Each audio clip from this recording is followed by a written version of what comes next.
ரொம்ப நினைக்கிற போல இருக்கு. சொல்லு சொல்லிட்டேன். ஃபர்ஸ்ட் வெல்கம் பண்ணிக்கலாம். எனக்கு கண்டென்ட் எங்களோட மைண்ட்ல இருக்கு. வெல்கம் பண்ணிக்கலாம். Okay okay. எல்லாருக்கும் மொத்த ப்ராடக்ட் சார்பாக வணக்கம். நிகழ்ச்சிக்கு போகலாம்.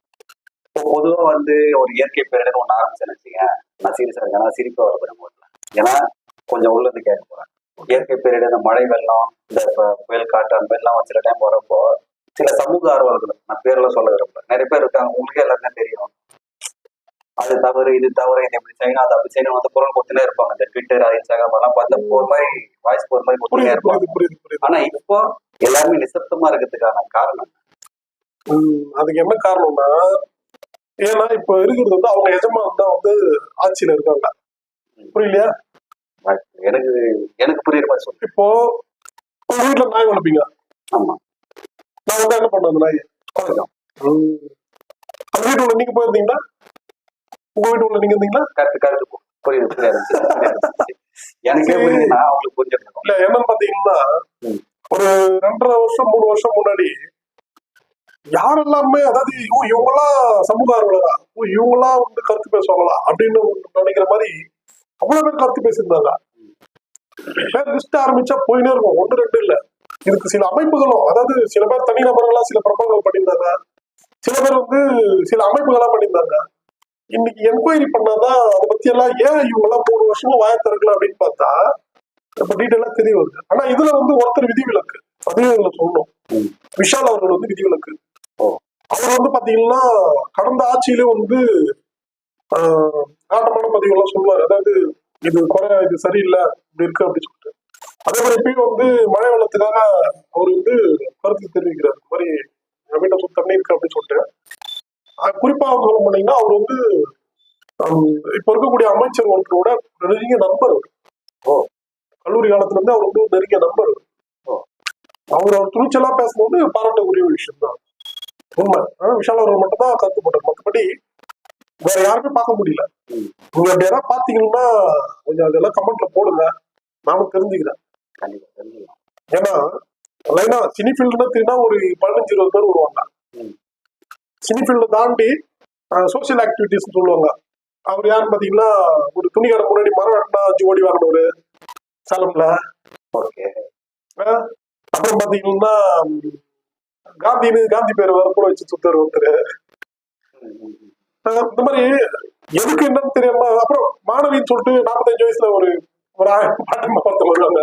கேட்டா மாணவி கையத்துக்கிட்டு வருவாங்க, அரசு பண்ண அப்படின்னு கத்துவாங்க. அவங்க நீங்க எங்க இருக்கானே தெரியல. மாணவின்னு சொல்லுவாங்க, 45 வயசு தாண்டி இருப்பாங்க. அது எந்த ஸ்கூல் மாணவியா கல்லூரி மாணவி தெரியல. இல்ல இதெல்லாம் ஏன் சொல்ல வரேன்னா, இந்த 3 வருஷமா அவங்க எங்க யாரு கேள்வி கேட்கிறாங்கன்னு தெரியல. இவங்க இதுக்கு முன்னாடி யாருக்கிட்ட பணம் வாங்கிட்டு கேள்வி கேட்டு இருந்தாங்க. சரி, யாரு தப்பு செஞ்சாலும் கேள்வி கேட்கலாங்க. இது சுதந்திர நாடு, மக்களாட்சி நாடு, எல்லாருக்குமே உரிமை இருக்கு. எனக்கும் உரிமை இருக்கு, உங்களுக்கும் உரிமை இருக்கு. சரிங்களா? இங்க ஏன் நான் இங்க ஒரு கேள்வி கேட்கணும்னா, 3 வருஷம் முன்னாடி மட்டும் கேட்டவங்க ஏன் நீ கேட்கலன்னு கேட்டிருக்கேன். வேற ஒண்ணுமே இல்லை. அவரு செஞ்சா ஓட்டு போட்ட ஒரு குடிமகனா நான் கண்டிப்பா எனக்கு கேள்வி கேட்க உரிமை இருக்கு. நீங்களே கேட்கலாம், தப்பே கிடையாது. சரிங்களா? ஆனா 3 வருஷம் முன்னாடி வரைக்கும் கேட்டுட்டு இருந்தாங்க. இப்ப ஏன் கேட்கல, எங்க போனாங்க அவங்க எல்லாம்? அதுக்குதான் நான் கேட்கிறேன்.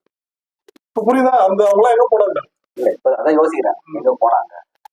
எல்லாரோட வீடியோவும் இப்பெல்லாம் சோசியல் மீடியால பாத்துட்டு இருக்கோம். அவங்க அதுக்கு முன்னாடி கொடுத்த ஸ்டேட்மெண்ட் என்ன, பேசின வீடியோ என்ன, பேசின பேட்டி தான் சொல்லிட்டு ஒரு ரோடு போட்டா போராட்டம், ஒரு கம்பெனி போய் போராட்டம், இல்ல போட்டோம், அது போராட்டம், மழை தண்ணி வந்துச்சு, கொரோனா வந்துச்சு, எல்லாத்துக்கும் அது இருந்தாங்க. சரி, உங்க இன்வால்மெண்ட்டை பாராட்டுற அப்படின்னாலும் இப்ப என்ன போச்சு அந்த இன்வால்மெண்ட்? புரியுதா? இதெல்லாம் கொஞ்சம் நான் ஷாக் ஆயிருக்கிறேன். சோ இதெல்லாம் வந்து இதெல்லாம் ஒரு முற்றுப்புள்ளி வைக்கணும். கண்டிப்பா இதெல்லாம் வந்து பொதுமக்களை நீங்க தான் முற்றுப்புள்ளி வைக்கணும். ஒருத்தர் யாரும் சொல்லுவாங்களே, நரம்பெல்லாம் பொழிக்குதே அப்படின்னு சொல்லிட்டு என்ன ஏது ஒருத்தர் வந்து தேவையில்லாம கத்துறானா, ஏன் கத்துறான்றத யோசிச்சு பாருங்க. பொதுமக்கள் கையில தான் இருக்குது. அவங்களெல்லாம் வந்து ஒரு சோசியல் ஆக்டிவிஸ்ட் வளர விட்டுறது யாருன்னா பொதுமக்கள் தான். சரிங்களா?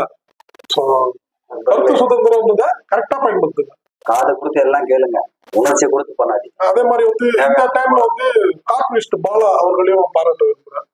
கார்ட்டூனிஸ்ட் பாலா வந்து அப்பவும் வந்து தவறுகளை சுட்டி காட்டி கார்ட்டூன் போட்டுருந்தாரு, இப்போ அது மாதிரி போட்டுட்டு இருக்காரு. அப்புறம் வந்து பாத்தீங்கன்னா சவுக்கு சங்கர் அவர்களும் அப்போ வந்து அரசு வந்து குறை சொல்லியிருந்தாரு, இப்போ குறை சொல்லிருக்காரு. அவரு அவர் குறை மட்டும் தான் சொல்றாரு, வியாபாரத்துல மட்டும் நிறைய பாராட்டுறாரு. அப்புறம் வந்து பாத்தீங்கன்னா அரசியல் அமைச்சர் மணி அவர்களும் குறைகளை சுட்டி காட்டுறாங்க. இந்த மாதிரி ஒரு சிலர் மட்டும்தான் இதுல பார்க்க முடியும் தவிர ஒரு 20-25 பேருக்கு மேல காணும். சரிங்களா? அவங்களால யாராவது தெரிஞ்சுதுன்னா அவங்களுக்கு இந்த வீடியோ அனுப்பி கொடுங்க, இல்லைன்னா அவங்க என்ன இருக்காங்களோ அட்ரஸ் கமெண்ட்ல போடுங்க, நாங்களும் கொஞ்சம் பார்த்துக்கிறோம். யாராவது சொல்லிட்டா கரெக்டு தானே? கண்டிப்பா கேட்கும். சரிங்களா? ஸோ நீங்களும் கேள்வி கேளுங்க, தப்பு நடந்தா எங்க நடந்தாலும் நீங்க கேள்வி கேளுங்க. உங்களுக்கு அதை பத்தின ஏதாவது விளக்கம் தேவையா சொல்லுங்க, எனக்கும் கமெண்ட்ஸ்ல நீங்க கமெண்ட்ஸ்ல இன்பாக்ஸ்லயோ அனுப்பி விட்டீங்கன்னா நான் அதுக்கான விளக்கமும் நான் வீடியோ பதிவா உங்களுக்கு போடுறேன். இந்த வீடியோ முடிச்சிடலாமா? நன்றி. பேசுறது நன்றி, வணக்கம்.